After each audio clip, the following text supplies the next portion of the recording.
Hello, everybody, and welcome back to the Sanderlanche podcast. Today, we are finishing, or we did finish, The Way of Kings by Brandon Sanderson, and we're going to talk about it now that we finished it. We did the final 4 chapters, 72 through 75, and then the epilogue and the end note and all that good stuff at the end of the book. In these chapters, we kind of wrap things up in some ways. Like, Kaladin gets a new job. Shallan and Yasna, we get some more revelations from them, and then a final vision for Dalinar, which results in even more revelations. And we wrap things up with the epilogue is our good friend Wit doing some Wit things, just hoiding it up, as it were. I was about to say, is he our friend, though? I feel like he's not anybody's friend. But I'm Data, and with me today is... Jack? Jamie? And Joe. I already spoke, so I guess you already know I'm here, but I'm here anyway. Joe's not here, actually. It's a ghost. Recording. This is a recording. Yeah, I pre-recorded like a ton of responses, and Data's just like strategically editing them in so it sounds like I'm here. Really, what we did is we've just got some AI, and it's just it's me, but it's not me. Every so often you're just gonna hear a ha ha. Yes. We would gradually replace everybody with AI. Deep fake. Joe's AI is just called like Fuck Spook, the AI. Yeah. It's true. So yeah, hang on to something, everybody. The Sanderlanche is about to begin.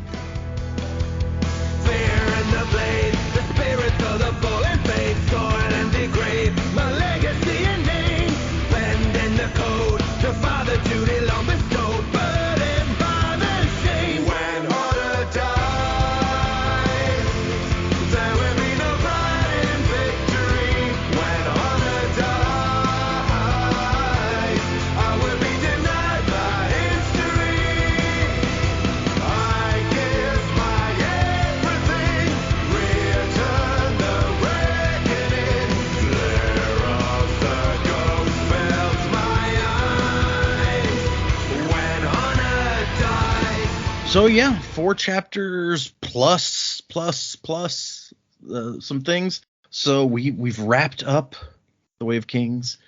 What did you guys think of the end of this book? I think I must have gotten it in my head from some of the previous books that there would be a lot more chaos in the final chapters than there actually was. But no, this is like compared to, say, the original Mistborn, the end of this book.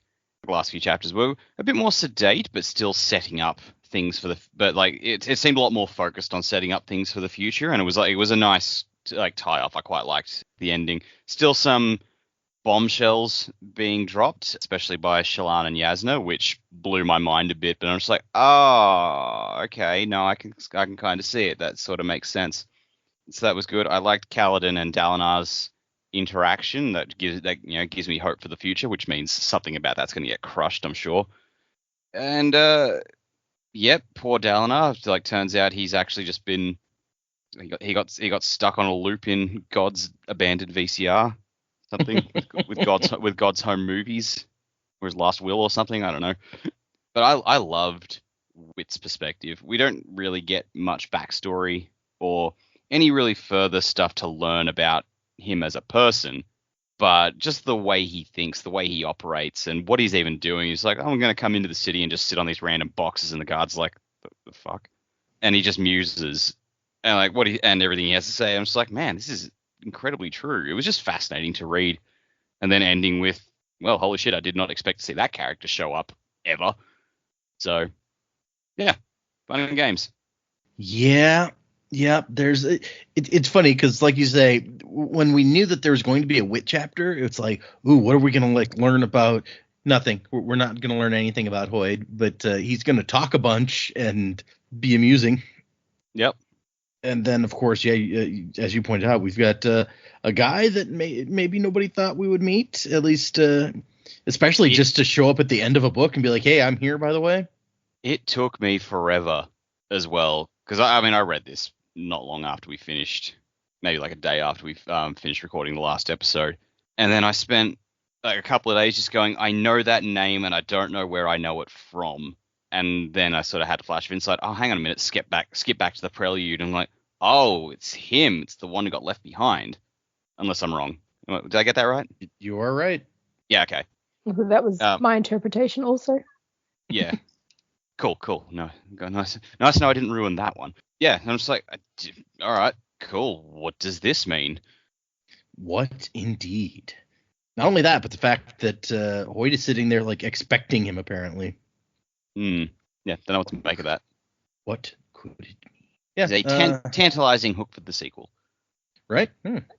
Just ready for that next one already. We're not going straight into it, but not too far off either. Ballin'. Yeah, I thought it was a pretty good wrap up to the book. I'm glad we kind of got all of the key players, a final perspective from them. Really happy that Kaladin and Dalinar are going to work together. Actually really happy that Dalinar made it through the book alive. I think that's better than him dying in the book, so I was quite happy about that. Yeah, the thing about the Parshendi being the Voidbringers, I was like, whoa, I didn't see that coming, but it's kind of cool, and it's good because you've got Yasna who's interested in them, you've got Dalinar who's interested in them, you've got Kaladin has provoked them time and time again. It's good that that's going to come in to the next book, so I'm keen to get all those players together in the future. Yeah, Dalinar's vision, going through all of that to then be like, huh? Just I didn't get the whole vision last time, so that's interesting. We'll see what happens with him in the future. If there's any more visions for him, maybe they're done. I don't know. And Wit, I would read a whole book from Wit's perspective, just the commentary on, just the other people and things that are happening, and just the world according to Wit. That's the book that I want. Maybe there's a book out there from Wit's perspective, and maybe there is. Wouldn't know. Not allowed to know anything about anything until we get there. Maybe the next Stormlight archive book that comes out is all from Wit's There you go. It's all that would be a real big change from this one, wouldn't it? It would. It would. The time of but Wit.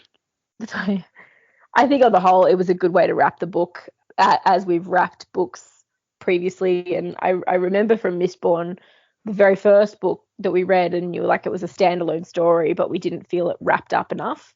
Mm-hmm. Even though we knew it was going into the extra book, so it wasn't a huge deal. And then we've had Warbreaker that was like, boom, really, really abrupt ending. And it's like, what is this? I think this one, it's tied up what it needed to tie up now. It's given you enough hooks for the next one. I'm quite happy with where it ended. Good.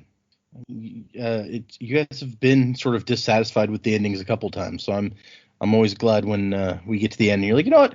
I feel satisfied. The story's not over. There's plenty of unanswered questions, but you also know there's plenty of books still to go. So it's okay. The stuff that has to be answered now is answered now. Some things that we didn't know needed to be answered now have been answered now. Right. Yeah. No, it's cool. And once again, it's true to form for Brandon dropping things throughout the book that you don't even quite register until you come to the end and go, oh, that makes so much sense. Yeah.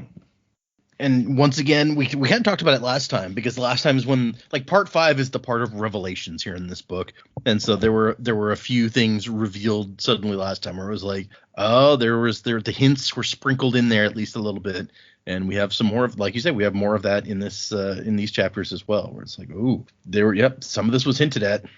Yep, right before our faces. That's how he gets you. Those are my favorite, when you get there and you're like, oh, it was right there. Why did I not see it? Mm-hmm.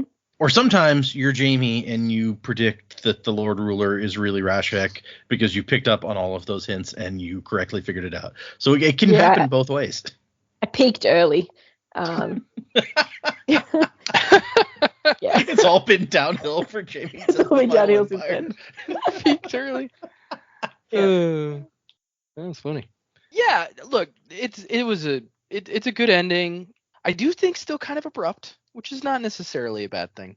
But no, I enjoyed this book pretty thoroughly. I think because of its size, and maybe this is just because it's the first one, maybe the ones after this won't suffer from this. I think because of the size of the story and what was actually told in the story, there are some things that I have issues with as far as pacing go, based on where we ended. But overall, I really liked this last section. I didn't predict that we would get much more revelations in this last little bit that we read, but we did, and so that was cool to be able to get those pieces and kind of put some things together that we didn't really know before. So I didn't guess a lot of this stuff would happen. Didn't think a lot of it would be the case. So that was pretty interesting. I enjoyed the wit stuff maybe less than I was actually hoping for. When we finally got to him, I was kind of excited, and then I was like, oh, this is like not what I wanted. Not like what you expected, yeah. No, it wasn't really what I expected, what I wanted. And honestly, he came off a little too what's the word I'm looking for? Sometimes, and I'm not saying this is always a bad thing, sometimes you can tell Brandon's really nerdy.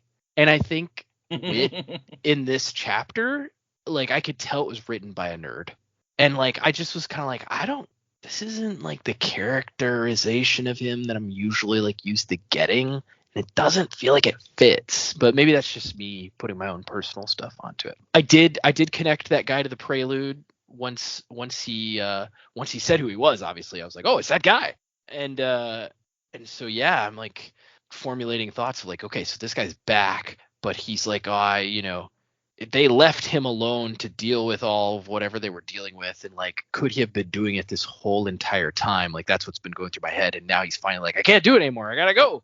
I gotta leave this place, and that's why like the desolation's coming, is because he couldn't hold out anymore and be killed over and over. He was like, nah, I can't do this anymore. So I'd be interested to know, if I'm right about that, if that's what's going on with this dude, and kind of where it's gonna go from here, because it's like, whoa, this guy's. He lasted for like 4,000 or 4,500, I forget however many years. That's pretty impressive. So yeah, he's like, he's like Doctor Strange, like Dormammu. I've come to bargain, but he couldn't do it anymore. He's the Dormammu in this situation. He's like, stop this.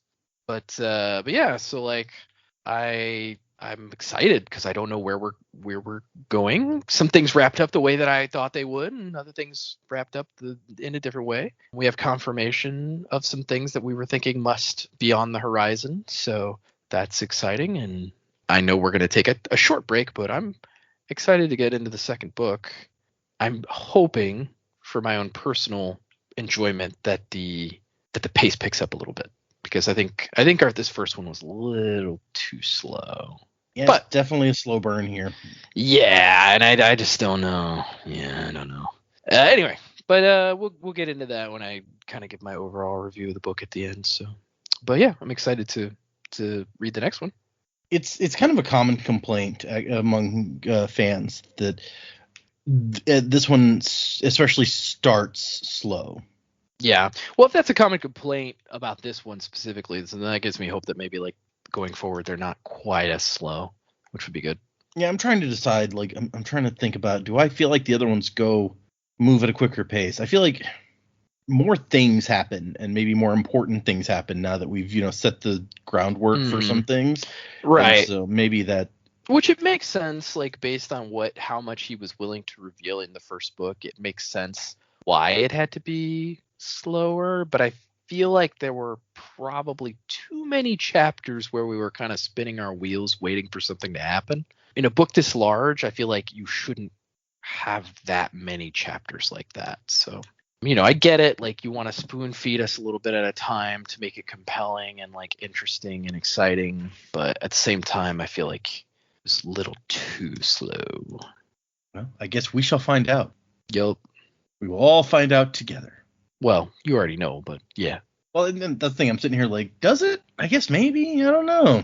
So I'll get to see through you, because it's hard to take my opinion and I guess that's true, because you kind of think. Right, you kind of rushed through these books originally when you read them, so you probably weren't as concerned by the pacing because you got through it faster. Yeah, I got through it fast, and I've reread them many times, and so it's like I don't really have the same perspective as other people. And that's even aside from the fact that everyone has different opinions on that kind of thing oftentimes anyway. So. Right. Yeah, that's true. Yeah, that's true. If I'd have read this in my own time, I may not have the same amount of issues with it as far as pacing, but I don't know. Well, I guess that's fair. Let's move into these chapters. These have a good pacing because we're just wrapping everything up now. And it's just like, let's tell you things. Yeah, these were great. I think the longest chapter said it was going to take 12 minutes to read, and I think our longer chapters normally were like 27 to 30-minute reads. And so, yeah, these were like, oh yeah, these are nice, quick, and to the point. Next week's segment is going to be a nice long read for you guys because we're reading a whole short story. Right. Wouldn't be the first time. No. True. So, first thing, we come back to Shalon and Yasna, right where we left them once again, for the Verist Italian chapter, which now I'm just thinking about it as Italians. Veritas would be like truth, so true Italians. True Italians. And so Shalon's like, wait, before I read the stuff you gave me, I need to figure out what happened here. So you soul cast my blood. She's like, yeah, to remove the poison. I had to soul cast your blood several times, actually, and get you to vomit.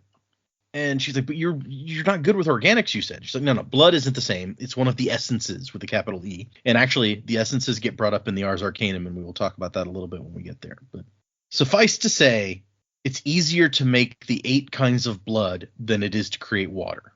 So 8 kinds of blood? Yep, 8 kinds of blood.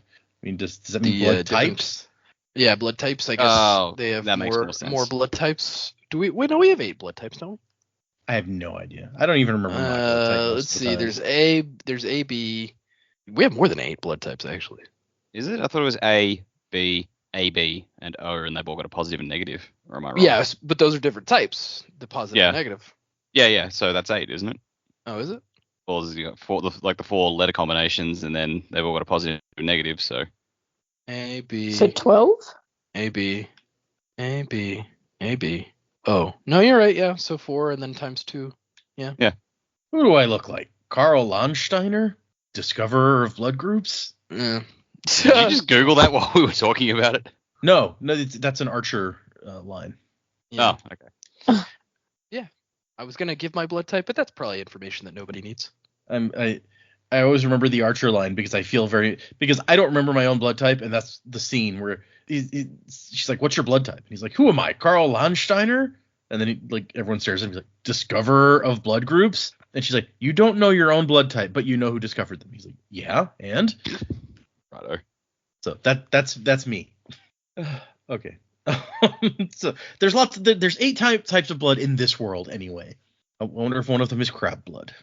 Probably. Yeah. The crabbiest of blood. And so then Shalon brings up a question that you guys kind of made an assumption about last time, or at least Joe did, where it's like, so the Ardents who use soul casters, is that fake too? And she's like, oh, no. Soul casting fabrials are very real. So far as I know, everyone else who does it uses one of those. I did make an assumption, and I was wrong. It happens. Proof positive that I do not read ahead and do not know everything about these books. And so she's like, okay, well, what about the symbol heads? Do you see those guys too? Or is that just me? And Yasna's like, wait, you see people like this in Shadesmar? She's like, no, they appear in my drawings. They're like all around me. And Yasna's like, okay, they're a type of spren. They're related to what you do. Did not see that coming. No, I didn't see that coming either. They seem very large to be spren. I mean, Syl can look as big as a person. I guess that's true. But that was also a recent revelation. That's true, too. There was that one really big whale-looking one out in the bay where... Oh, yeah. Mr. the tattooed guy was doing his spren That's research. Right. It was like a tidal wave spren or something. Something like that. I think of it as a whale. It just showed up at the same time every day, and no one really knew what was up with it. So Yasna says 2 orders of the Knights Radiant possessed inherent soul-casting abilities. And actually, I think the original Fabrials are based on their powers. And she says, I'd assume that you... But no, that obviously wouldn't make sense, I see now. And Shalon's like, what? And Yasna's like, I'll explain it to you. Suffice it to say, each Radiant's abilities were tied to the spren. She's like, I'm not going to get into any of this right now. We have other stuff that we need to talk about. I mean, I guess that sort of makes sense with what little we know about Kaladin's radiant powers and Syl kind of being responsible for them in some way. Yeah.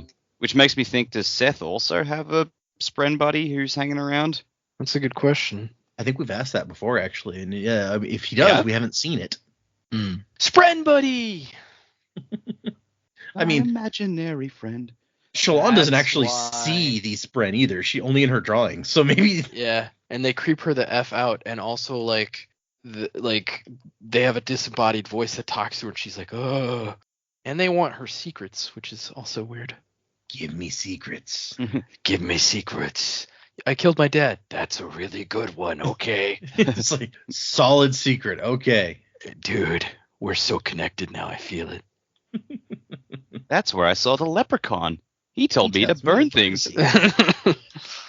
I choose you? Somebody in D&D the other day just it's like the team decided that we were going to sleep, and I think it was Recon. He's like, sleep, that's where I'm a Viking. Classic. Which is a classic Ralph line, which I learned at some point. Apparently the meaning of it is debated even by the writers on the show. What?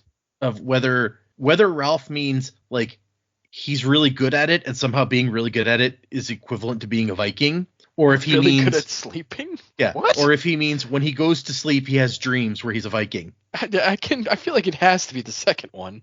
Like, what would the writers even be trying to say with the first one? Well, How apparently is it not the second one. Apparently, the guy who originally wrote it like saw it the first way. I think I don't remember the exact. And then somebody else, one of like the head writer later, was like, no, Ralph is in no way capable of that kind of metaphorical thinking. Yeah, that doesn't make sense. Like, being good at something isn't equivocal to being a Viking. But yes, some classic Simpsons jokes. That's apparently not the only one that the writers disagree on the meaning of the joke. There's some Homer lines like that. But anyway, we won't dive into Simpsons. We won't digress too far to Simpsons. I understand. Not today, anyway. And so Dak's mind is blown. So Shalon is like, why are you looking up Voidbringers? I read some of your notes. And Yas is like, you what? I was looking for information on soul casting. And Yas is like, I mean, fine. I suppose it's the least of your crime. And Yasna explains that basically she thinks that the legend of the Voidbringers has what she calls a real world correlate. So there's something that those legends are based on, and she's trying to discover what that is. And so she shows Shalon this page of notes that she's taken, or a bunch of different notes. And Shalon starts going through them. Suddenly dangerous, like a calm day that became a tempest. Beings of ash and fire. Flame and char, skin so terrible, eyes like pits of blackness, music when they kill. Many of these are things that we saw in epigraphs earlier in part 3, I want to say. Maybe part 2. The tipping point was music when they kill. I just went, hang on a fucking second. Yep. And I like her conclusion that the legends lie. They say that we chased the Voidbringers off of Roshar or destroyed them, but that's not how humans work. We don't throw away something we can use. It's like, man, such a simple, like, accurate statement just became so fucking bleak. Yeah, like it's kind of chilling in this context. Yeah. We didn't destroy the Voidbringers, we enslaved them. And so she's decided that based on all this stuff, the Parshmen are the Voidbringers. And that chapter ends on that very dramatic revelation. And then we move away from them for one chapter to then come back to them in a minute. So we go to Kaladin, who's standing out there in Dalinar's camp. It's a cool night, and he's just kind of looking out at everything, thinking about what happened tonight. And he's talking to Syl, like, can I really trust this guy? And Syl says that he's a good man, but also apparently she really didn't like his shard blade. She says that's interesting to me. She's just completely opposed to it, and it makes me think, okay, we assume that maybe the Spren have something to do with the shard, whether it was Honor or someone else who is in charge of this planet. Does that mean the shard blade comes from a different shard? Is this using Odium's tools? Is that why the Parshendi also have them, and like did the Alethi and everyone else take them from the Parshendi? Is that how this works? The blades are very good at killing, so I can kind of see that, right? Yeah. If we were back on like Scadrial and you had like ruin versus preservation thing, I'd be like, these blades are very ruinous. Like, they're good at destroying. Yeah. She says that the blade feels wrong to her. She hates it, and she's glad that Dalinar got rid of it. So this is a very extreme reaction, actually, from Syl. I don't know that we've ever heard her be like, I hate it.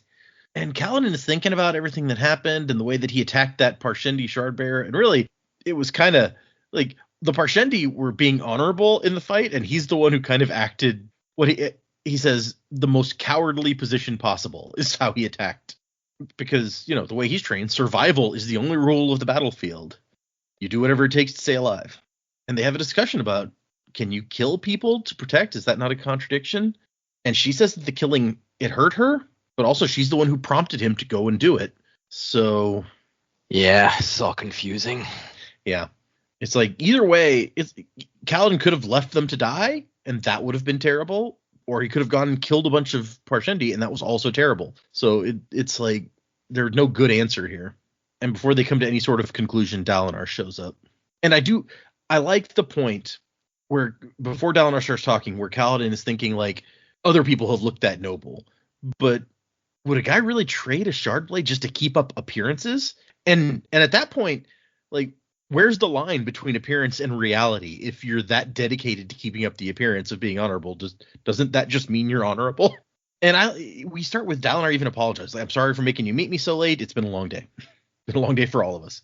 And we find out that like Dalinar sent his best surgeons to treat the wounded bridgemen even before the wounded Light Eyes officers. Like he's really taking care of these guys. He's given them nice barracks, all sorts of good stuff. Compared to Sadeas, what was going on in Sadeas' camp, like anything would have been a step up, really. And apparently he's offered the bridgemen a purse and freedom. Like, if you want to go, I'll give you some money. I'll give you your freedom. You go. And Kaladin says a fair number of men will probably take that, but most probably won't. And for Bridge 4, they'll probably just do whatever I do. Dalinar brings up that Kaladin was ordering around the officers, even the Light Eyes. Adolin, in fact, is still a little bit bitter about the way your conversation with him went. Fucking Adolin. Yeah. Just like dude, this guy come saved on. my life, but he also talked to me really mean. This dark I mean, guy's I get ordered it. me It's around. like it's unheard of in their culture for that to happen. So it was more of just like he's probably shocked that it happened in general, even in a battle Yeah, yeah. situation. He's just like, what happened? Who does that guy think he is? And Dalinar says that he's got an offer for Kaladin. The king and I are about to do something very, very dangerous that will upset all the war camps. And Kaladin says, congratulations. What he wants, Dalinar is offering him the position of like his personal bodyguard, basically. He wants Kaladin and his men to protect him and his family. And he's like, wait, you want all the bridgemen to be bodyguards? The elite ones as bodyguards. Those in your crew that you've trained, I want the rest to be soldiers in my army. You trained these men to fight without Sadeas knowing at all while you were running bridges. I'm curious to see what you could do with some real resources. Also, Dalinar lost almost 6,000 men today. He's going to need replacement soldiers. Yeah. And Kaladin says, okay, I'll augment Bridge 4 to become an honor guard and train the rest as a spearman company. Those in the honor guard get paid like it. And Dalinar's like, yeah, of course. And basically, Kaladin is going to be placed in charge of a full battalion, 1,000 former bridgemen, which makes him gives him as much authority as a Light Eyes of Fourth Dawn, Dalinar says. So that's very important, is what I'm getting from that. And Dalinar says, I can't actually make you like a battalion lord. That would cause this whole mess of problems. The highest that I dare appoint a Dark Eyes is captain. So I will call you captain. But you'll be in charge of 1,000 people. And Kaladin points out that he needs to be outside the regular chain of command. If any Light Eyes can order him around, how's he going to protect Dalinar against the other high princes? And Dalinar's like, okay, fine. So you're outside the normal chain of command. No other Light Eyes boss you around. You don't boss Light Eyes of lesser rank than you around. You're a separate thing. I feel like Dalinar can only make this promise because of what he set up with Elhokar. Like if he was just another high prince, he would not be able to do what he's promising Kaladin. Absolutely, yeah. Well, yeah. How could he undermine the authority of another high prince by saying, yeah, that Dark Eyes guy that works for me, you can't boss him around? Well, that's the thing. Like, if somebody's in Dalinar's army, I don't know that Sadeas could give him orders, because Sadeas has his own army that he's in command of. I don't know that he could command somebody else's army. No, but there's the general feeling that, in general, dark-eyed people can get ordered around by light-eyed people. Okay. There is the general feelings. You wouldn't be able to give him orders, but if you'd say, "Oi, take this message to your lord for me," That's the fair. dark-eyed person would have to Either go and do that that. or, Whereas move Kaladin out could of say, my- "Shove it up your ass." Right. Either that or they could say move out of my way. I'm going to go talk to Dalinar, and he'd be like, no, you're not. Oh, that's true too. Yeah. Yeah, that's a good one. Especially if he's the bodyguard, because that's exactly his job. Right. Mm-hmm. Kaladin also arranges that his battalion for at least a year, doesn't go into like the battles on the plains. I know that you have battalions basically doing police work, keeping peace in the market, that sort of thing. That's where my men go for at least a year. And Donner's like, okay, yeah. Seems fair. Yeah. Have a bit of a break, recuperate, train. Yeah, the training is the real thing, right? Because you got to give them a chance so they don't end up like Tien, getting sent out there completely untrained and slaughtered. And Dalinar gives him the gift of the cloak that he wore in battle today. Accept it with my gratitude, Kaladin Storm Blessed. He's like, wait, how do you know that name? Oh, you're men. They think very highly of you, and that makes me think highly of you. Go back a bit. When he gives him the cloak, he's like, each man who wears my colors is of my family in a way. And I'm thinking to myself, is Dalinar about to say, man, I always wished I had a son? And Adolin is like, fucking what? You're the son I never had, Kaladin. He's Adolin and Renarin are just like, wait, what? You think Adolin was already annoyed. Wait till that conversation occurs. Yeah. It's like, well, I didn't just forget my wife. There's like odd days where I also forget my son. Yes, exactly. Right, I have more than one. Shoot, I gotta keep track. Right, yeah. Man, I must have really liked that woman I was married to. And so Kaladin goes back to see his guys, and it says they've got nice barracks. Each of the bridge crews had gotten like their own building. He's like, I've got command of over 1,000 men now. I've never commanded more than 25 before. This is going to be different. But nobody's in their new barracks. They're all Bridge 4 is all out there doing their nightly thing of stew and sitting around the fire and talking, because they're like, we couldn't go to sleep until we did our thing that we do. Yeah, stewing the stew as we do. Like somebody Scar says like, stew's worth staying up for, even if he does put rocks in it. And Rock's like, no, I don't. How dare you? I must have gotten Scar mixed up with someone else because I thought he was dead. No, Scar was dead. I mean, you're probably thinking of but... old earless Jax. No. I remember earless Jax. How could you forget earless Jax? And Narm sounds a little bit like Scar. Anyway, Teft and the group have been talking about what they saw Kaladin do out there. Which, I mean, he was glowing and drawing arrows to him. Everyone saw this shit. You can't really hide it at this point. At least not from these other Bridge 4 guys. And he's worried about how they're going to react. Like, are they going to be scared? Are they going to, like, shun me? And Drahe's like, it was awesome. And Moash is like, can you teach me how to do that? And Lopen's like, oh, yeah, me too. And Kaladin's like, I don't know if you can be taught. Aren't you guys upset about this? And they're like, what? We're bridgemen. If something helps you stay alive, it's good. Everything else is like comes second to that. And so he's like, I don't know if this can be taught. And he looks over at Syl, and Syl, it says, has a curious expression, which is not helpful. And he's like, I don't even know what it is, but I guess that doesn't mean we can't try. The first thing we need to do is get you all spren buddies. Yeah, I mean, yeah, maybe. Do you have your spren buddies? I do love Lopen's line of like, the only thing I'd be alarmed about is how irresistible the women would find it. They'd say, Lopen, you only have one arm, but I see that you can glow. I think you should kiss me now. Lopen. What strange reasoning. Right? It's not like, I see you only have one arm and you're glowing. I'm freaked out by this. It's like, you should kiss me because you can glow. Yeah.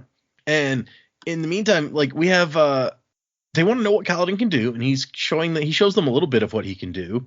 But Sigzil jumps out. He's like, okay, wait. So exactly how much stronger does this make you?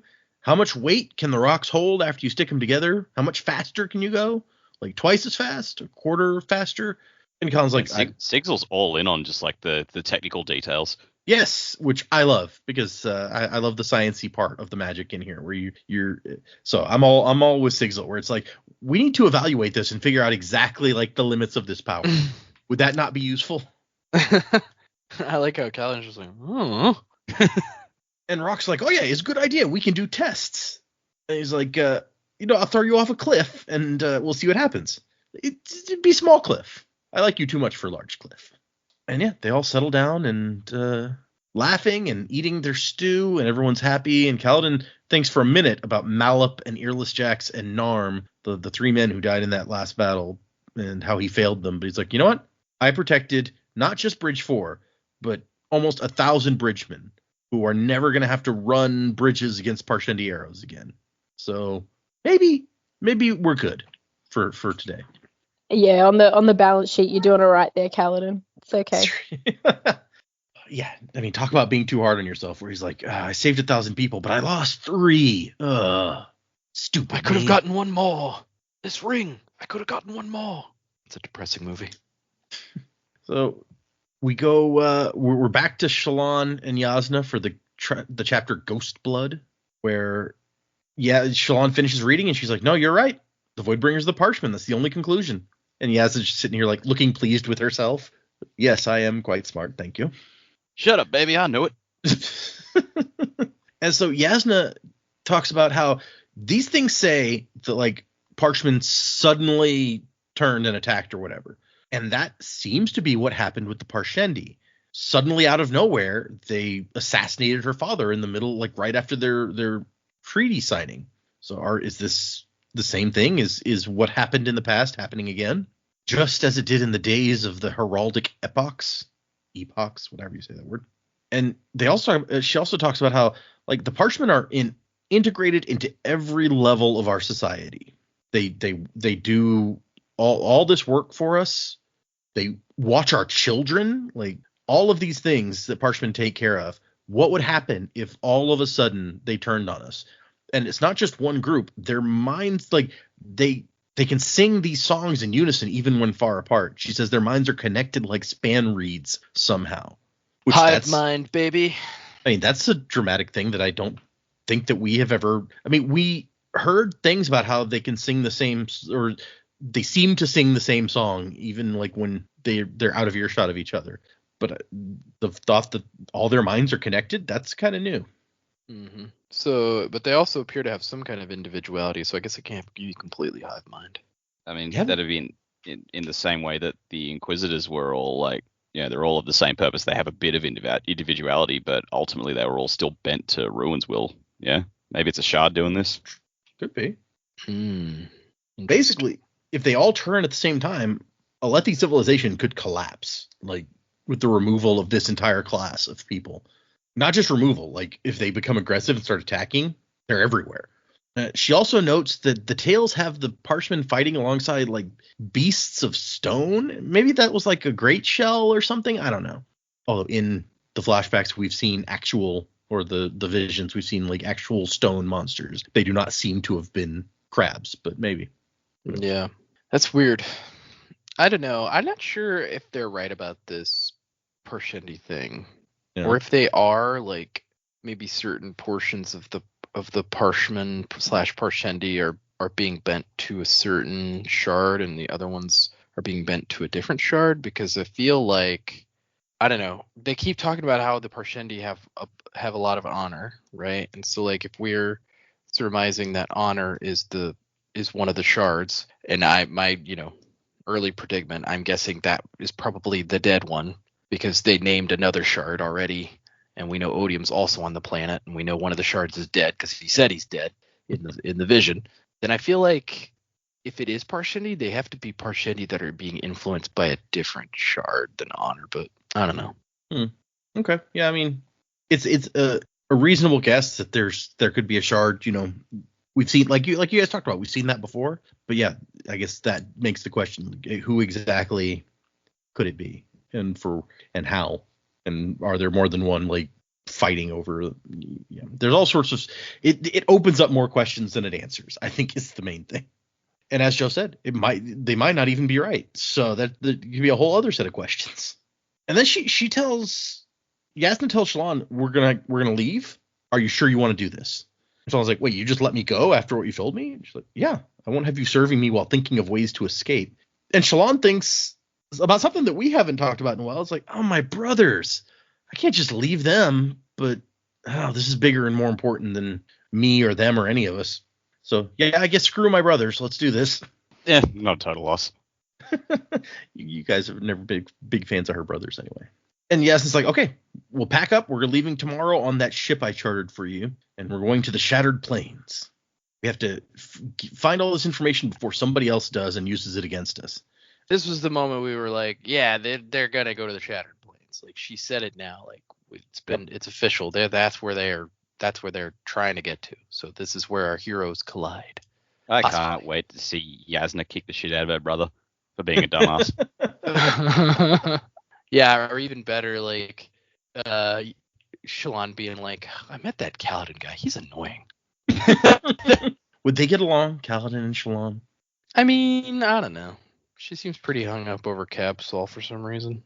Well, Kaladin's not a big fan of Light Eyes. Maybe he'll start getting over that now that he's working with Dalinar. Yeah. Yasna's going to walk up to Dalinar and go, Uncle Dalinar, this is my new ward, Shallan. And Dalinar goes, oh, hi, this is my new ward, Kaladin. And they just look at each other just like, I don't like you. See, the interaction I'm looking forward to the most is when Yasna realizes that her uncle's trying to date her mom. Yeah. I feel like Yaz's reaction would be more like, interesting choice, Uncle. Well, I hope that goes well for you. I don't think it's going to. We heard an interaction about her mom before where Yasna said over Spaniard, like, be careful of her, Uncle, she bites. Yes. She'll like, Dalinar will tell her, she's just going to look at them and just go, your funeral. But Shallan is like, wait, there's others looking for this information? And she's like, yeah, who do you think tried so hard to have me assassinated? For all I know, there might be several secret groups searching for this stuff, but I only know one for certain. They called themselves the Ghost Bloods. And your friend Capsol was one. We found their symbol tattooed on the inside of his arm. Okay. Bum.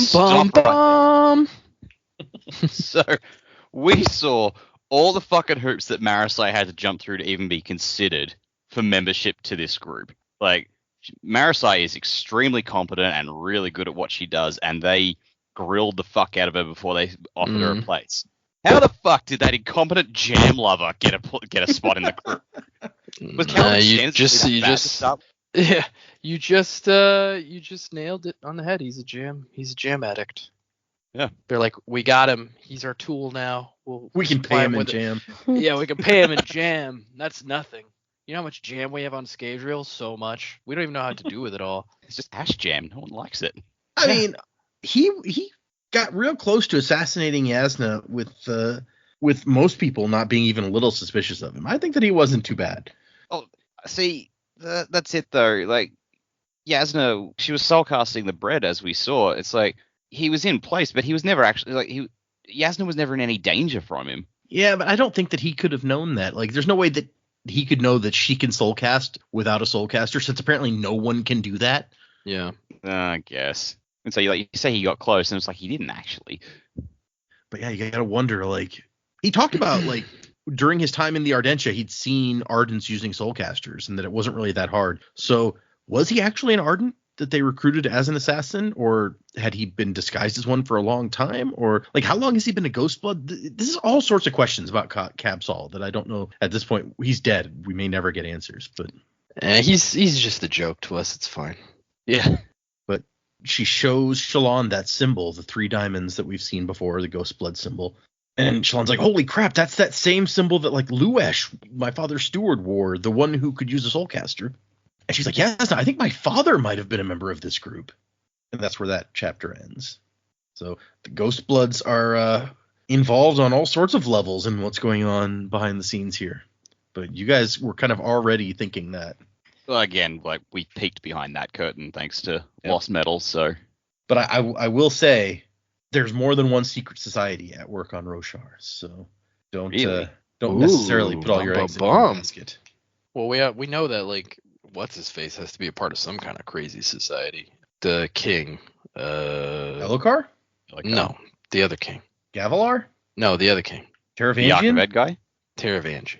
Oh, Taravangian. Okay, yeah. He's got some shit going on for sure. Yeah, he's either the head of some secret society or he's a part of one. Like, that guy's crazy.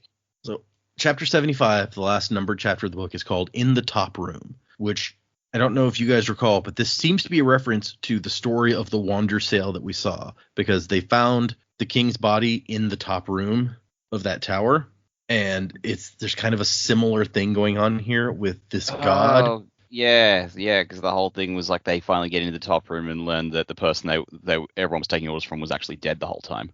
Yep. So Dalinar is having a vision. The storm has started blowing, and he is in Kholinar, and not like Kholinar of the past, like we saw in the other vision, but like he recognizes things there. He's like, there's my palace over there. And the voice starts talking. You must unite them. And he's like, why'd you lie to me? I did what you said and I was betrayed. And the voice is like, unite them. The Everstorm comes, the true desolation, the night of sorrows. And Dollar's like, look, I don't trust you anymore. If you want me to listen, you're going to have to. And then he starts looking around. This is where he realizes where he is. He's in Kolinar. It's been destroyed. And the voice says, I can't fight any longer. I can't fight him any longer. And he sees a guy now. Dark skin, pure white hair, tall and thick of chest, but not massive. Wearing some strange clothing that he's not really familiar with. And Dalinar realizes this is the first vision that he saw. Way back, the first time he had a vision, this was it. And he doesn't remember it all that well because he wasn't used to it at that point. He's like, what the hell's going on? And he's just like, why won't you answer any of my questions? At least tell me this. What time are we seeing? Is it the past, the future, something else? And after a minute, the guy goes, you're probably wondering if this is a vision of the future. And Dalinar's like, well, I just asked that. Wait. And now that he's seeing a vision again, he realizes this guy's saying all of the exact same stuff he said last time. I'm not just in the same place seeing the same stuff. Everything that he does is the same. And he realizes this guy can't hear me. He could never hear me. What we do get is the guy saying, I can't see the future completely. Cultivation, she's better at it than I. It's as if the future is a shattering window, and the further you look, the more pieces the window breaks into. Was cultivation a shard? Was that one of the names we got in Secret History? I think it was. Okay. Yeah, I mean, I assumed it was a shard by the fact that he said a word that doesn't sound like a person, but he's referring to a person that is capitalized. I was like, Yeah, that's got to makes be a sense. shard. I feel like we don't see those kinds of names unless it's a shard. Yeah. And Dalinar's like, holy crap, he's not ignoring me. He can't see me. He's not speaking in riddles. I just took it that way because I assumed what he was saying was answers to the questions I was asking. I did it dumb, guys. I'm sorry. And I don't Frankly, I'm remember, astonished I got this far. did anyone predict that at any point, that it's like, maybe this guy's not really answering his questions? No, never Nope. predicted that. Okay. We just assumed that it was, just more of the cryptic stuff. All right. He says, this is what could happen. It's what I fear will happen. It's what he wants. The true desolation. I'm sorry to do this to you. I hope by now what you've seen has given you a foundation to understand. But I can't know for certain. I don't know who you are or how you even found your way here. And everything is blown away by this like wave that he's been watching come in the whole time. And he thinks that the original vision ended there, but this one keeps going. And the figure says, I can't leave much. Just these few images given to you, whoever you are. I don't even know if anyone will ever see this. I'm gone, you see. And then he says that it's not just about you. And he points up. A light winks out in the sky. And then another and another. It's about all of them. I should have realized he'd come for me. So he's predicting not just the destruction of Roshar, but like presumably stars in the sky are like dimming and going dark. Mm-hmm. That's not good. No, this is a Cosmere level event. Sounds like this guy's predicting. He's doing his own predicaments this episode. Yeah. The guy's like, I'm hoping that this will give you hope. This will give you a chance. Do you wish to fight him? And Dalinar's like, yeah. Someone must lead them. And Dalinar's like, I'll do it. Someone must protect them. And Dalinar's like, yes, I will do that. The Knights Radiant must stand again. And Dalinar's like, okay, I don't know how to do that, but I'll give it a shot. That's going to be a hard sell. I'm down for anything, I guess. Maybe. He said, oh, I've come this far. You cannot squabble as in times past. He's realized that you, given time, will become your own enemies, that he doesn't need to fight you. If he can make you forget, you'll turn against each other. Your legends say that you won, but the truth is we lost, and we are losing. You might be able to get him to choose a champion. He's bound by some rules, all of us are. A champion could work for you, but without the Dawn Shards, well, I've done what I can. It's a terrible thing to leave you alone. And Dalinar just is repeated, like, who are you? But this time he's like, he thinks he knows. And the guy says, I was God, the one you call the Almighty, creator of mankind, and now I'm dead. Odium has killed me. I am sorry. Yeah, it's a bummer. Yeah, that's it's a bummer, man. It's a bummer, man. Odium's getting his Galactus on. He's coming here to eat the place. Yeah, maybe. Yeah, I don't know that he needs it for sustenance. I think he just gets off on it. It's like his shard It's a That's even shard. worse. It's a shard boner, you know. He gets a real shard on for destroying planets.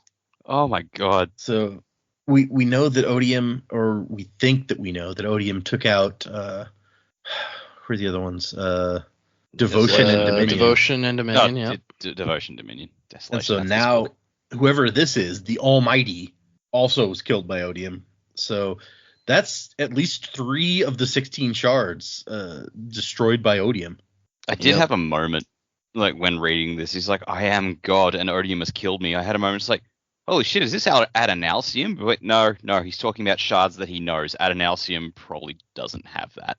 No, Adonalcium, the space dragon, that's not him. And that's the end of our chapters that have numbers. We come to the epilogue, which that's our Wit perspective that we were given to believe was coming. Mm-hmm. And Wit is in Kolinar. There's 3 guards at the city gate, and he's just kind of hanging out on some crates and chatting at them. I'm just like, who is this guy? And these guys are doing? these guys are like, this guy's crazy, but he's a light eyes. He's got like light blue eyes. So basically, we just have to sit here and take it. It's like, don't piss him off. And Wit's like, let us have a conversation to pass the time. Tell me, what is it that men value in others? And he's sitting there playing music. And so one of the guys is like, I don't know, music? And so I don't know where you guys thought this was going, because he goes on for a while about, like, what is the talent that is men consider of the most worth, which is the title of the epilogue, of most worth. Mm-hmm. I will say I did not know where it was going at all. I was just like, I have no idea what the hell's happening, but it's happening in an entertaining way, so I'm just going to let it play. Yeah, I'm just along for the ride, and I'm enjoying it. So yeah. Yep. And so he says that, he asked this of some wise men once, and they said these various things: artistic ability, great intellect, the talent to invent. But think about this: if an artist creates this amazing work with a new innovative technique, she will be lauded as a master. But if another one working independently with the same exact level of skill does the same thing the next month, would she find similar acclaim? No, she'd be called derivative. And then he goes on to give similar examples in mathematics and in inventing new things. Like, if you do something amazing first, then you're the best. If you do the exact same thing but second, then nobody gives a crap. And so he says, no, right? He's not. So he determines that what men value most is not any of those things. It is novelty, the ability to do the thing first and at the right time, to do an amazing thing and have it be new. That's the real skill, which that's the tough one to have. And then somebody pounds on the gates, and he goes, the storm has come. And the men are all like, oh, geez, what? Something's pounding on the gates. And then a shard blade slips through and cuts the bar that's holding the gates shut. And they come open, and the guards are freaking out. And a guy steps through, dark-skinned, his hair long and matted, his clothing nothing more than a ragged sack-like length of cloth wrapped around his waist. His beard has bits of wood and leaves stuck in it. He has an enormous shard blade dragging in the stone that looks long and narrow and straight like an enormous spike. Yeah, this guy's obviously Inquisitor. There's a cool image of this moment. Let me see if I can. That comes from. There it is. I think it comes from. Maybe the Call. Yeah, it's Call to Adventure. It's a board game. There's a board game called Call to Adventure, and then they made a Stormlight Archive version of it that uses Stormlight stuff.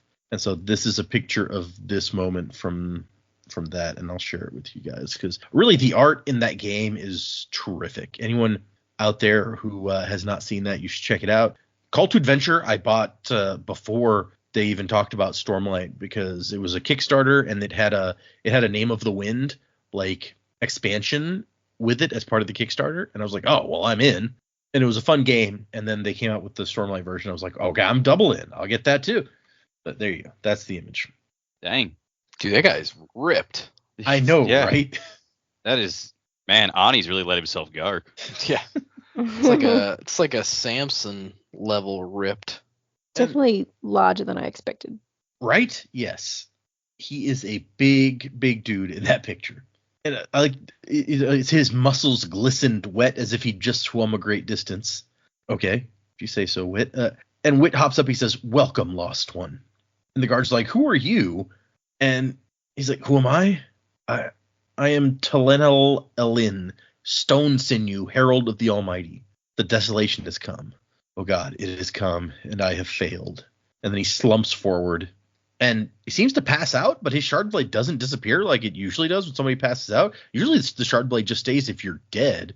And so somebody is poking at him with the butt of the spear. Like, is he alive? He doesn't move, so. And Wit's got What a good himself a sign. sword, you say? We end with Wit being like, what is it we value? Innovation, originality, novelty, but most importantly, timeliness. I fear you may be too late, my confused, unfortunate friend. That's all right then. And then you get end of book 1 of the Stormlight Archive. The end. Dun, dun, dun. And then we move to the end note, which is first off a poem. Above silence, the illuminating storms, dying storms illuminate the silence above. Which I don't know if anyone picked up on this, but this kind of 5-piece ketek is, as it's called, it's the titles of all of the parts in this book. Part 1 was Above Silence, Part 2 is the Illuminating Storms, and so on and so forth. Because the Vorin people love symmetry so much, this is like the highest form of poetry for them. A poem that reads the same forward and backwards, but you can also divide it into smaller sections that each express a complete thought. Well, aren't the Vorin just annoying? And the fact that this one was uttered by an illiterate dying Herdazian in a language he barely spoke is of particular note. We leave it to His Majesty's mind on a strong day to puzzle out the meaning of why the storms might be important and what this poem may mean. Signed, Joshor, head of His Majesty's Silent Gatherers, Tanatanev, 1173. So I guess the people gathering these dying words that we've been seeing are called the Silent Gatherers, which makes sense. Okay. And yeah, there's some information of significance in here, but it's kind of obscure. And we will move forward to the Ars Arcanum. We get the 10 essences and their historical associations. So the 10 numbers are associated with gemstones, which are associated with essences, and so on and so forth, and you get a chart about it. The main thing that I want to bring out here is that the essences are the stuff that you can – that's how you subdivide what you can make with soul casting, which is what Yasna was talking about. She says that blood is one of the essences, and you can see that's like number 6 on the list. Blood or all non-oil liquid. So that would include water, I suppose. So that essence covers that segment.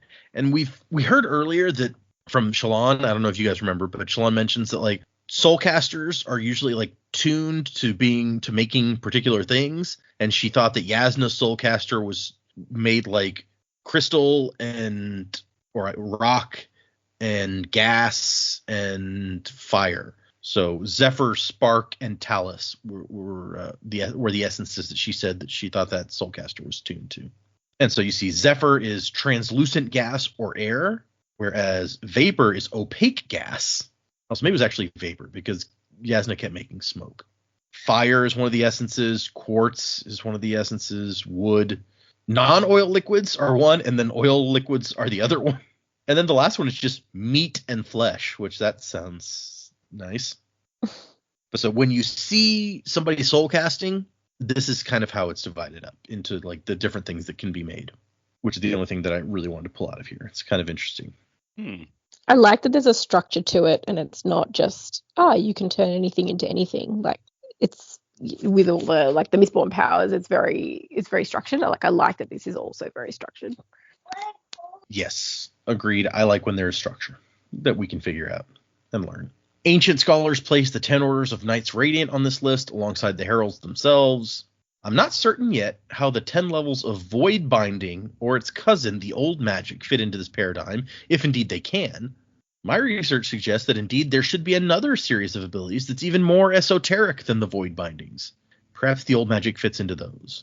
So none of this really makes much sense at this point, but it's... We even heard of Void Binding before now? No, that is not a term that we've ever heard. Okay. Chris is bringing it in here because you guys remember Chris writes all of these. So Yes, yeah. I mean, I assume void binding has got to be lashing, just by title. But I mean, I'm just making a guess. Yeah. But maybe the old magic or esoteric powers, whatever she's talking about, because we now have heard the name cultivation, right? And we know that the Shin super into cultivation, seems like. So they That's may a good be point. they may be following like the cultivation shard, whether that's known to them or not, that may be kind of where their culture lies within the creation, like the shards of the world. And so perhaps the old magic is more of like a cultivation type thing. I don't know.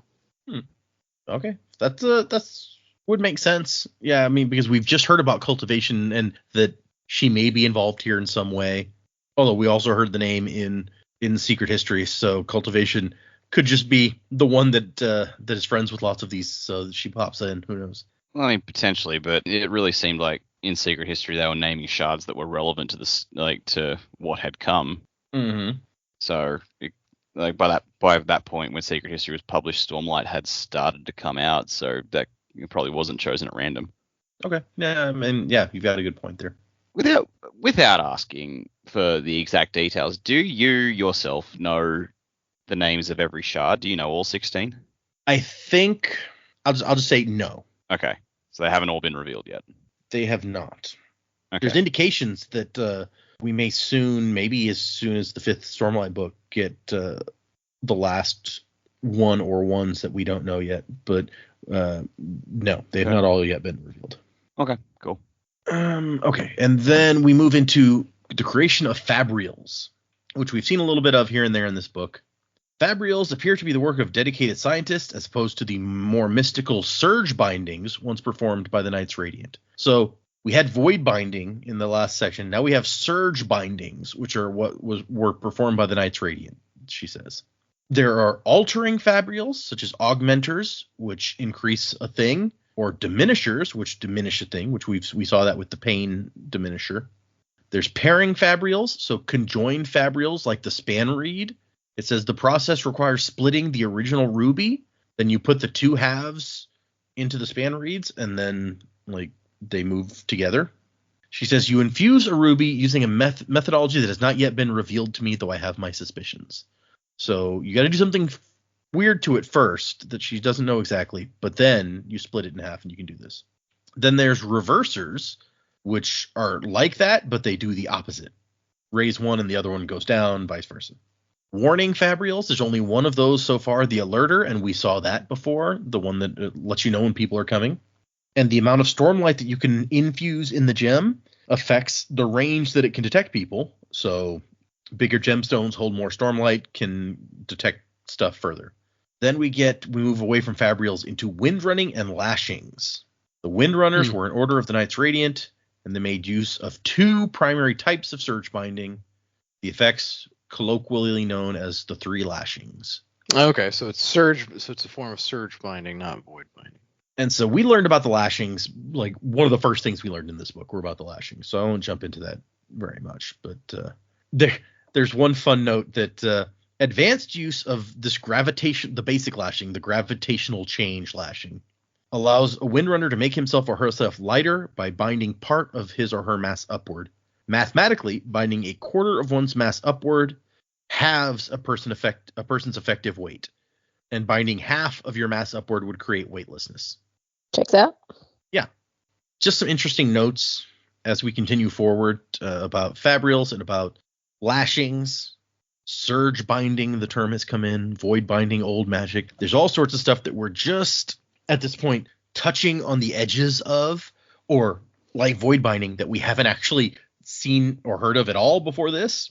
But I think that it's useful to kind of get some ideas from there about these kind of things. So that is the end of this book. We have all the way through the end of it.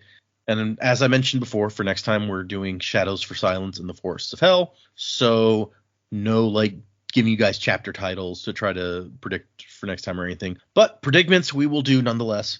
Where are we going from here? What's going to happen? What do you guys expect as we continue through Stormlight? And if you want, what the heck do you think Shadows for Silence in the Forests of Hell is about? I got nothing as far as Shadows of Silence go, but Again, I've been waiting for this for a while because I think that title is really metal. So It is like the most metal title, right? yeah, but as far as where Stormlight's going to go in book 2 and beyond, I feel like you just cut and paste my predictions from last week and paste them in again. like I still think like I said, we know Seth is going to converge on the Shattered Plains coming after Dalinar. I don't know, maybe to throw an extra wrinkle into it, maybe Seth gets confronted by Yasna and she does something crazy to bring him down. Because like, if she's got, I think she sort of mentioned that her powers are similar to a Radiant as well. So maybe we could see like Radiant battle in some regard, because of all the characters we've seen who have Radiant powers, which isn't many already, but Seth and Yasna are the two who have the most control over them and know what they're doing. So seeing them go into a fight against each other using those could be pretty fucking cool. You know, Seth does his thing, like he lashes a stone to come and just fly at Yasna's face, and she just soul casts into smoke and it just whiffs past her face, and she doesn't even break eye contact with him. Like, that would be fucking great. Okay, yeah, no, that's a cool picture. It's very like comic book superhero battle type thing. I like it. Yeah. But yeah, beyond that, I'm just going to stick to the predictions I made last time. I don't really have much else that's new, really. Okay. Fair enough. And you're right. We've seen two people who can use these powers pretty badassedly. Like Yasna's blasting beams at people to turn them into crystal or smoke in a dark alley, and Seth is assassinating many people. And then we've got like a Kaladin and a Shallan who seem like they're just discovering what they can do. So not as interesting to see that fight between like a Kaladin and a Shallan as it is between a Seth and the Yasna. Yeah. I don't have a huge amount of new stuff either. I think something that I would like to see is maybe Seth train Kaladin, but there's a lot they'd have to overcome to actually get there. Kaladin's learning a lot, obviously, and probably learns a bit more from Syl, but there's a lot that he's not going to know unless he can be told by someone or taught by someone who knows more. So that would be interesting. I don't think we're going to get probably closure on the Yarkaved end of the story. Maybe in the next book, like maybe that's a book 3 thing. I think if they're all going to converge on the Shattered Plains now, I think the bulk of our story is probably going to stay there. And probably quite a heavy Pashendi focus. Yasna and Dalinar, I would really look forward to seeing those two in the same space, because they're both obviously quite interested. So that would be cool. But yeah, no real predictions. I guess just more what I'm looking forward to seeing. I hope we see more of Wit come through. I still am going to stand by my prediction that he's actually Noadon, but we need to see more of him for that to actually pan out. So yeah, we'll see how that goes. Yeah, that's probably all I've got today. No idea what the short story is about. Yeah, it will definitely be interesting if we get everybody in the same space. Although, in one way, it would kind of be a shame if all our main characters are in the same space and we're not seeing any looks at the rest of the world, except for maybe the interludes, like we did a lot this time. But important things are happening on the Shattered Plains.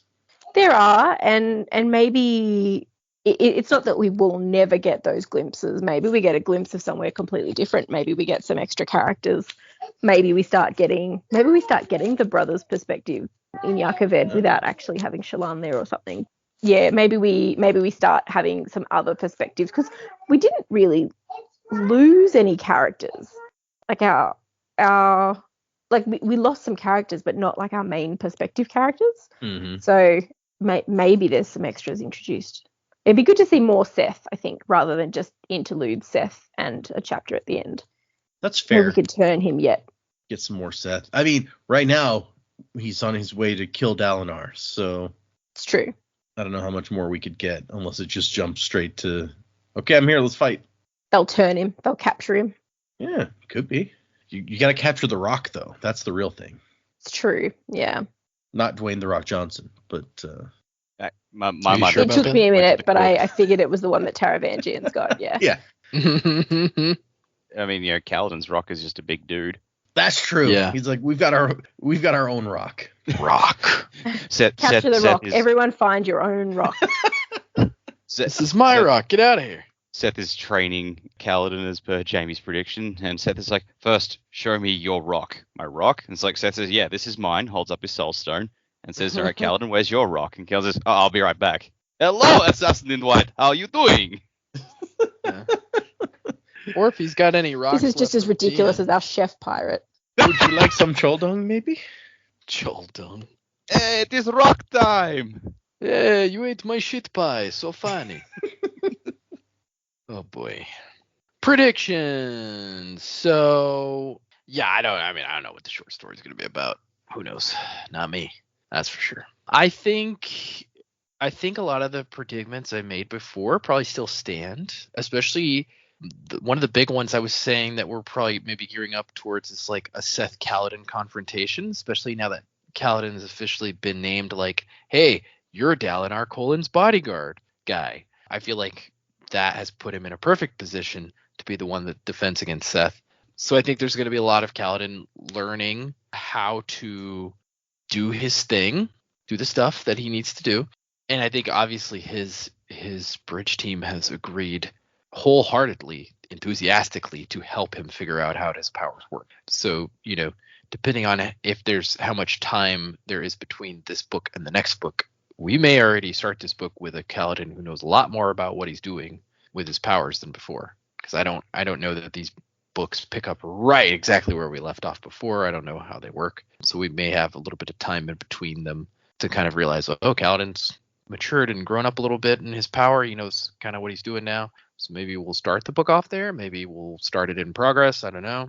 But we've got that piece. And then Yasna and Shallan, if they come to the Shattered Plains, maybe Shallan is a foil / friend for Kaladin. Who knows? Maybe Yasna gets super interested when she figures out that he has like magic powers, which he hasn't let the Light Eyes know specifically what he can do yet. So who knows when they'll figure that out, or if they'll figure it out, or if he chooses to share it with Dalinar, or how that'll play out. I don't know, because he's been trying to hide it from them. So yeah, I think the title of the book will kind of speaks a little bit to what it's going to be about. Maybe we're going to find out about more about the Knights Radiant and what it means to be a knight and all that good stuff. And one thing that I think might bring the focus away, I know some of us were like, oh, it's going to be more focused on the Shattered Plains. Well, we just got a guy dropping Kholinar, so Yep, true. There's very high possibility that some of our main characters might go to Kholinar. If some of the main characters don't go and we get new characters, maybe a lot of that stuff's going to be based around Kholinar, because this guy who's claiming to be a herald's there now. So there's definitely going to be some kind of intrigue around that, I would assume. And so, yeah, there's plenty of stuff that could definitely happen. I've named a few things, but Yep. I'm open to really anything because we don't know. Yep. I like that you pointed out we don't know what, if any, sort of time jump there could be between the books. So that could make a big difference if between where we jump right in right where we left off, or if we come a year later and Yasna and Shallan are already back to the Shattered Plains and Kaladin has trained his men up and stuff that could be very different stories. Yeah, because Harry Potter book 1 goes from June to the end of July. We skip a whole month. We go straight to Harry's birthday. So we don't know what happened to him over the summer in that month. It sounded like it sucked, but it always sucks. His summers aren't. He has crappy summers. Except for when he was 14. That summer was all right. That's true. Yeah, he got to go and hang out. Yeah, until the end of the Quidditch match, and then it started to suck again. Yeah, you're not wrong. There's dark marks and such. Yep. But also, I'd like to point out, who knows? Anything could still happen. At this point. It's all open. We got 4 more books. Yeah. That we got to read, and then there's going to be another one. So there's going to be 10 total books in this series. So yeah, exactly. We got time.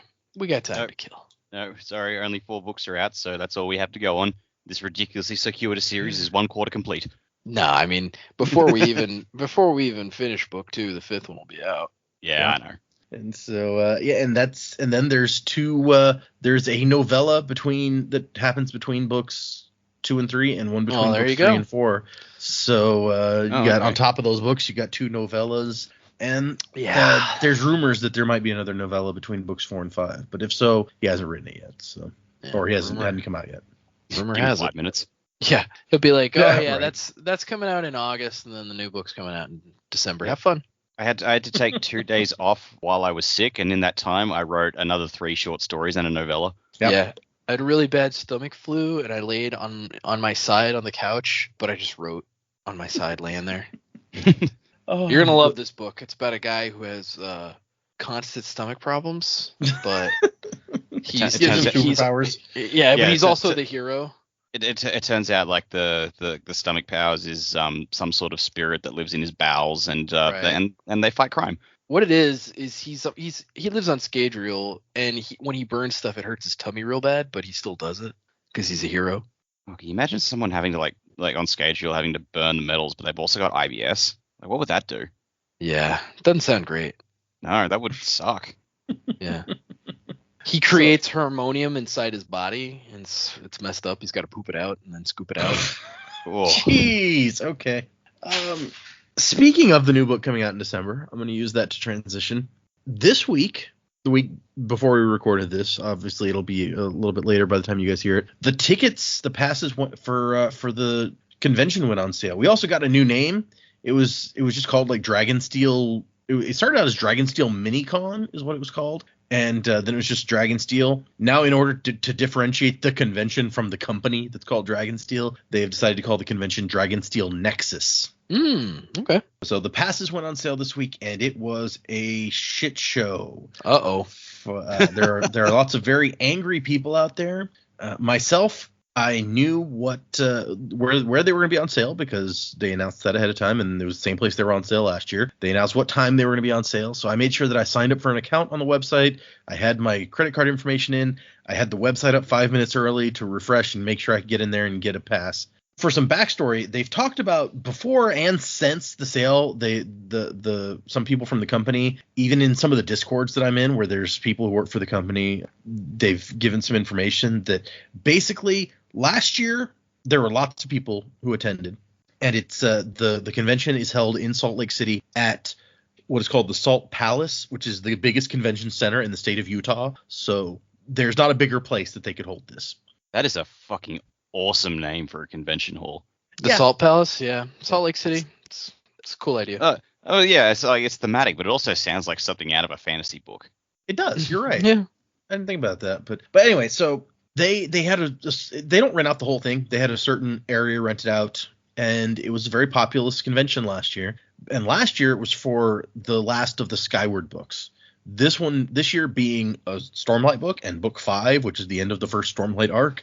They knew that there's going to be a lot of demand. They anticipated that maybe like twice as many people would want to go as last year. Unfortunately, by the time they were allowed to rent space at the convention center, the only space available was the same amount of space they rented last year. Wow. So that was all they could get. And they said in one of the Discords I was in, one of the staff members was like, look, if we could choose any time of year, we could have gotten more space. But because we have to have the convention coincide with the book release, it limited our choices.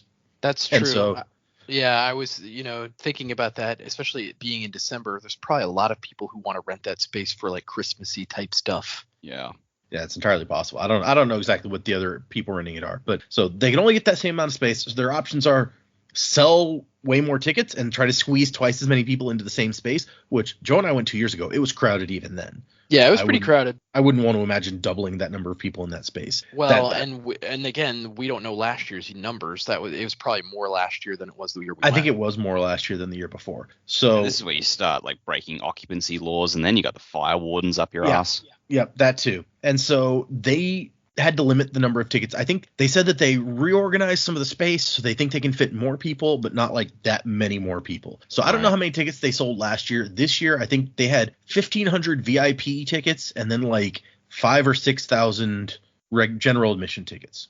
And so apparently, because that's how many tickets there were, the people running the website, that the third-party website where they sell the tickets through, were like, oh, well, let's say 7,500 was the total number. They're like 7,500 tickets. There'll probably be about 7,500 people wanting to buy tickets. there was way more people going onto the website than they were prepared to handle. To their credit, the website didn't like crash, but it did do some really weird stuff where it was like you would log in, and then as soon as you go to a different page, it would kick you out and say you need to log in again. And you might get like something in your basket, and when you try to pay for it, it kicks you out and says you have to log in again. And some people who had not already made accounts on the website were having trouble creating accounts, and then when they did create their accounts, they had to verify their identity like 8 times before it would let them, with like emails sent to your email to like, here, verify that you are really the person signing up for this account. Oh no. Yeah. So it was just like so much craziness, so many people so angry about it. Because I already had my account, I had everything in there, and I was refreshing right when it kicked off. I managed to get VIP tickets for myself and my wife in my cart, and it took me another 40 minutes of fighting with the website to pay for those tickets. But the one good thing that I will give them is once you got a ticket in your cart, it was reserved for 2 hours. You had 2 hours to try to pay for it. Oh, good. That's something. So yes, they did a lot of stuff went wrong. I will give this website credit that I think is something that they did right, is having that in there. So not only did people have a horrible time trying to get tickets, the VIP tickets sold out in less than 10 minutes. Even with all of that, the problems with the website, people barely able to do anything. Within 10 minutes, all the tickets were in somebody's cart, so no more were available to grab. Yeah. General admission, that other 5,000 to 6,000 tickets, within an hour, those were all gone as well. Yeah. Can't say So I'm shocked about that. a lot of people are angry that they're like, what, didn't they realize that demand would be so high? Why weren't there more tickets? And couldn't they have, gotten more space if they and like people recriminations all over the place against the third party website, against Dragonsteel and Brandon. People are mad because they wanted a VIP ticket and they couldn't get one, or they wanted a ticket at all and they couldn't get one. And there's a lot of very unhappy people. I get it, but it's a convention. Like, not everybody gets into Comic-Con. Like, it just doesn't happen. It's true. Yeah. And like from everything you've explained, they knew that they were going to have limited numbers and limited space and everything, and they accounted for that as best they could. The only unforeseen part of all this was just like the fact the website went kablooey. Yep. And a bunch of people are like, how, like, Brandon broke Kickstarter when his big Kickstarter went live. The site crashed. He broke Backer Kit. Yeah, when that launched, yeah. It was like an hour before or more before people could actually buy things because so many people were trying that it crashed. They're like, how did this website not know? How did they not anticipate that so many people would be looking, and how did they not prepare for it? So, but yeah, so there's it was an adventure, and I am very happy that I managed. I will say partially just through being prepared ahead of time that I managed to snag a couple of tickets at all. But I'm excited to do that in December. And a lot of people had already bought hotel rooms, already paid for flights, and they're like, well, I didn't get a ticket. And then, of course, one of the positives, at least it's always seemed like a positive before, is these tickets are fully refundable and fully transferable. You can give your ticket to whoever you want. That's always been a positive in the past. Now, with so many people wanting passes and not able to get them, there have been scalping and scamming already in the last few days. People getting cheated out of money thinking they were going to get a pass from somebody. So, yeah, lots of problems caused, lots of upset people. But I really think that they did the best that they probably could do. Yeah, and like I said, I mean, I know I just said this, but it's a convention. Like, I know we want to all go and experience it, but it just doesn't always happen that way. Like, tickets sell out. It's limited. Everybody can't go. And part of the thing is, like, even if they could double the amount of space and double the amount of people, if you can't double the amount of things, like panels and things happening that people want to go to, because the convention is centered on, like, Brandon stuff. And Brandon can only be in one place at a time, even when he's there. And he wasn't there most of the time when we went to the convention. He showed up for a couple of specific things. Yeah, he showed up for a Magic tournament and like one other thing, and then the thing at the end. Yeah, the big book release thing. And so it's like, even if you had twice as much space, if you don't have twice as much stuff that people are there to do, it's still going to be way too crowded because all those people will still be trying to get into the same like one or two things. Yeah. So it's a line to have to walk when you have this convention centered on something so specific that it's always going to be tough. But so yeah, I thought I would share my experience and to some of the information that I got from people who work there. Like I said, it just came out of Discord channels, so a lot of our listeners may not have had that same information. So I thought that I would share some of that with you guys, the information that I had about what went down and why it went down the way it did.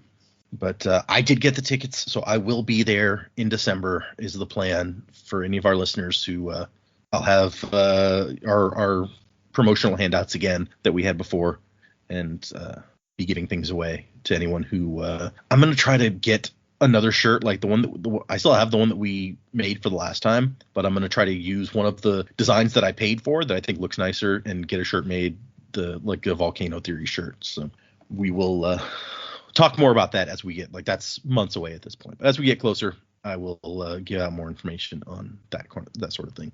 Now, beyond that, we have a lot of other stuff to discuss today. We have emails and other things. Let's do this Discord thing first so I don't forget it. We have a message from Sasha on the Discord. I'm pretty sure Sasha's emailed us before, but this time she was like, hey, is there time to send an email for the last Way of Kings episode? And I said yes. And then she just, instead of emailing, just put it in Discord. I'm like, all right, that works too. So she says, Dear Sanderlanche crew, congrats on finishing The Way of Kings. Very glad you've been enjoying this one. Can't get much more specific than that since I'm sending this in advance, but I hope you spent this last episode saying how much you loved it and how excited you are to get towards Radiance.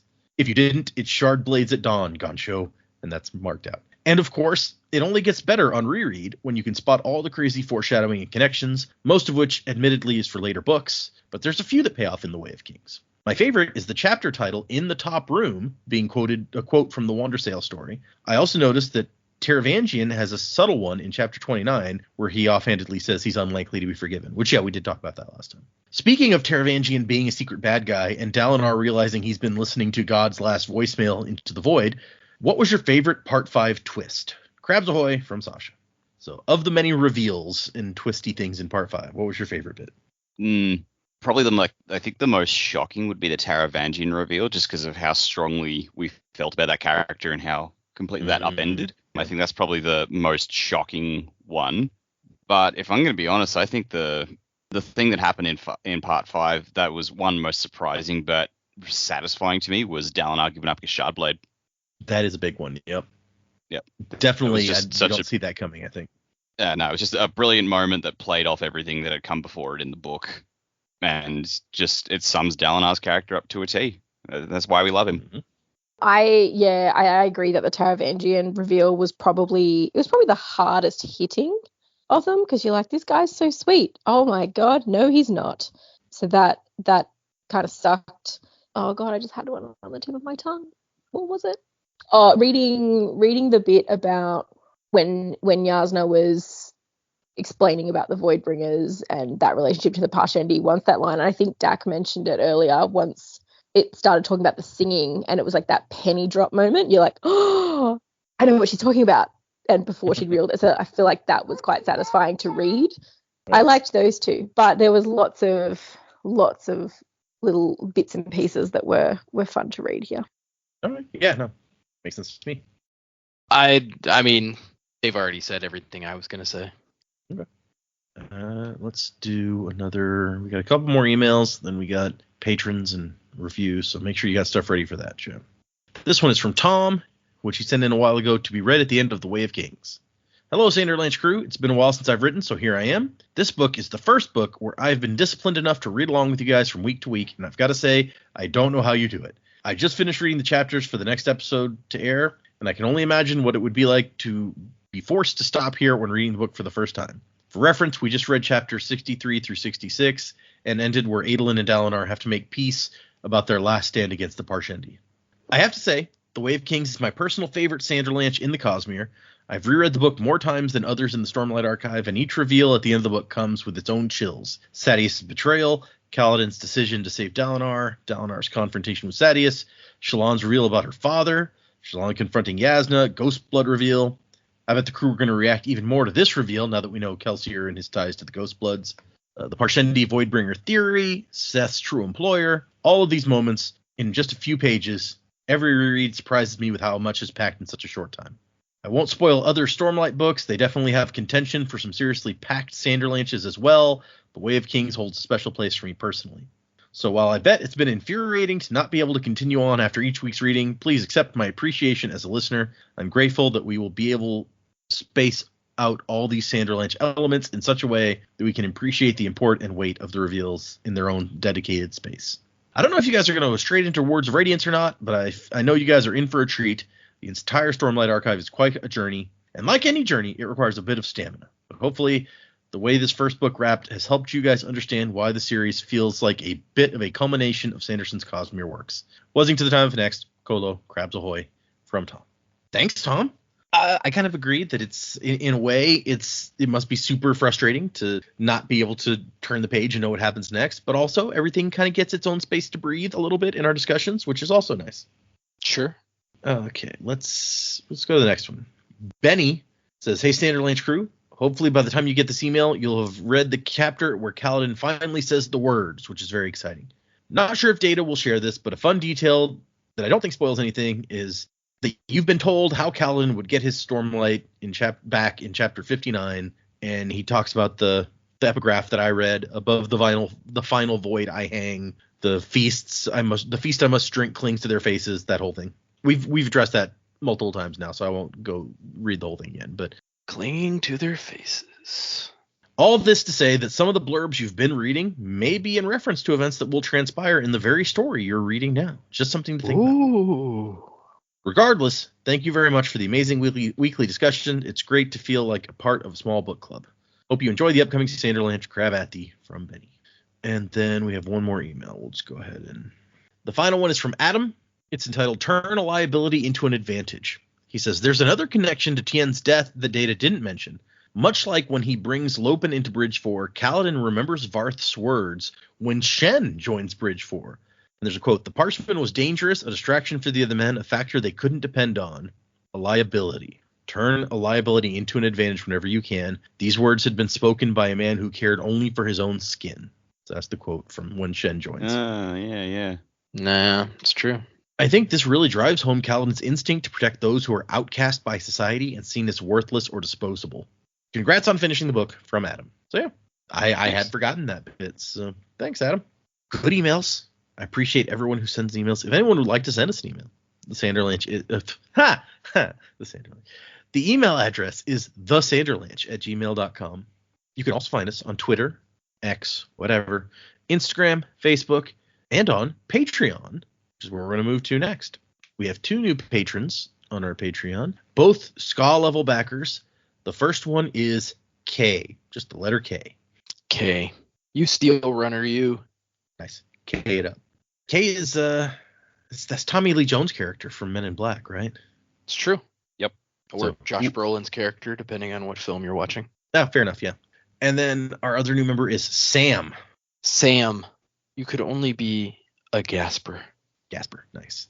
So if anyone's interested in checking out our Patreon, it's mostly me reading new Brandon books for the first time and recording myself a few chapters at a time and my reactions. Not nearly as interesting as when there's other people around to react also, but if you're interested in hearing that sort of thing, you can join up our Patreon. It's out there. Also, you will get a fairing power if you join our Patreon, just like Joe just handed out. Or if you'd rather a misting power, you can leave us a review. 5-star review on Apple Podcast or Spotify. You have to email me. Even other platforms, if you leave us a 5-star review and send me a picture of it, then Joe will give you a misting power. Yep.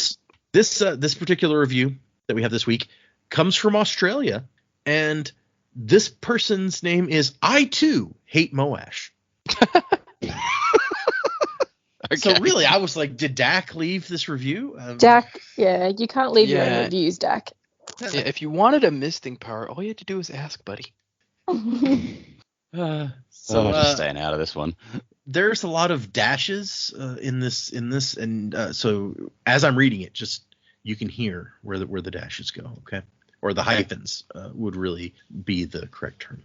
The title of the review says excellent, 5 stars, and then the review says your one-stop shop for all your Futurama, Final Fantasy, Dragon Ball, Game of Thrones, Friends, X-Men, Australia versus America, cultural differences, Red Dead Redemption, cute baby noises, theater, cinema, trivia, hillbilly, possum hunter, spook hate needs, with the occasional Cosmere-related digression thrown in as a bonus. Sure. That's an accurate we have- description. Cover more bases than I thought. Yeah. Yeah, some of those I didn't remember. I don't remember talking about Friends. I'm sure we have, but I don't Oh, remember. 100% at some point, yeah. Pivot! No pivot. So, what sort of misting power is appropriate for I Too Hate Moash? I Too Hate Moash. Boy, oh boy. Man, what a great review. I had one in mind, but I don't feel like it fits anymore. I'm going to give you a rioter. You really rioted me up with that review. I see that. Yep. All right. Well, thank you for your review. I Too Hate Moash. That's one of my favorite ones, I think, so far.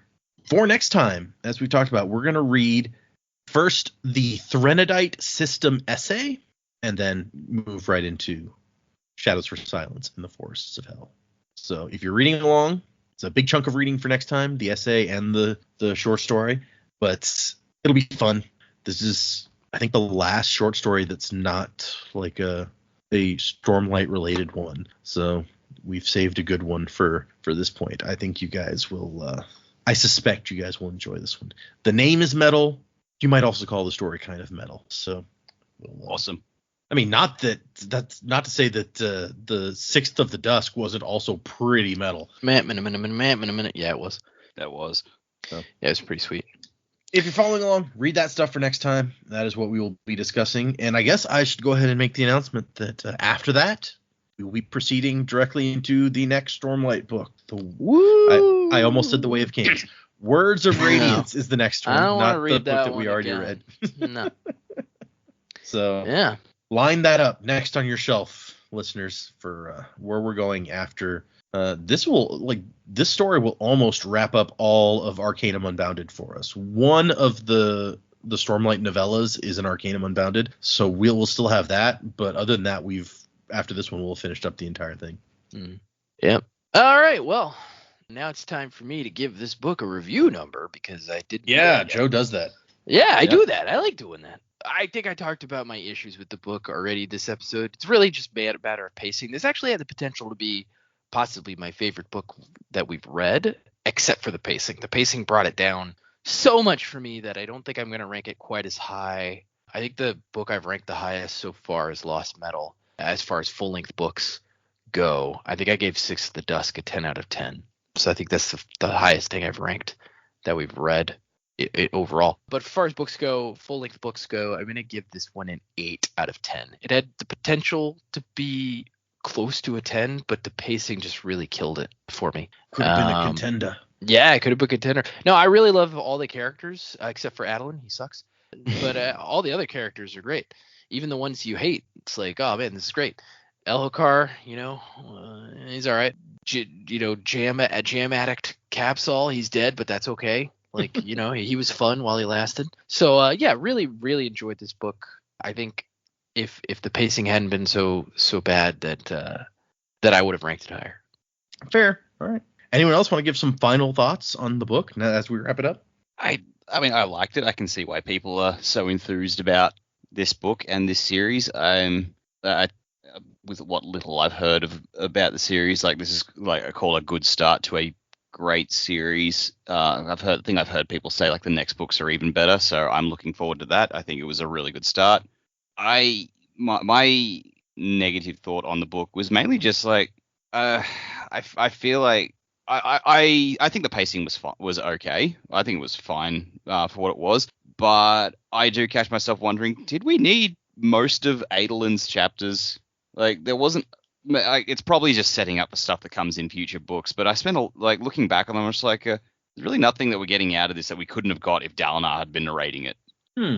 Interesting. Yeah, just like Dalinar's the far more interesting character. I think Adelin's a bit of a weed, which might change in future books. But a lot of his stuff just didn't seem to really build or go anywhere that I could see at this point.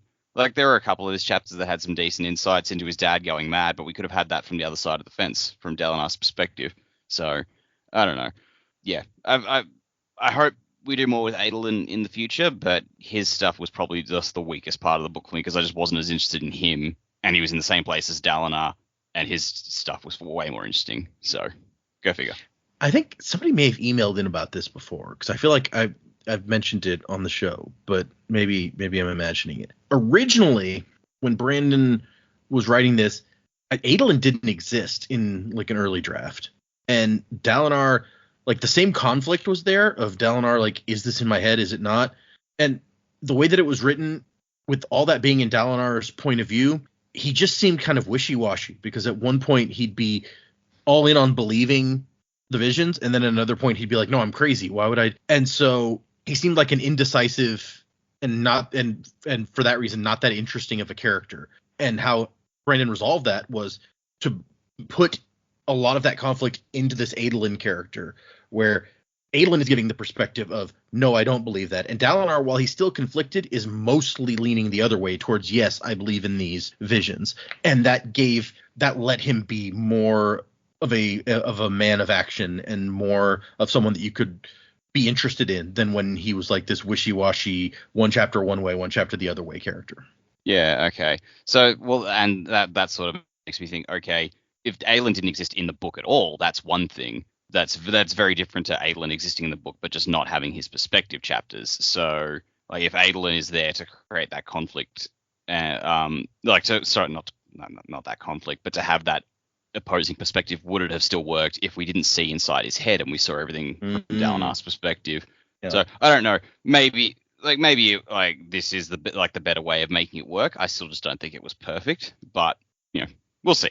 Yep. And who knows what we'll get, if Adolin will fade out in the next book, or if he'll take on some new traits and become more prominent, because he does come off, I agree, in this book in a lot of ways just an appendage to the Dalinar story. He doesn't really have much of his own thing going on, so it makes it harder to be interested in him as a character.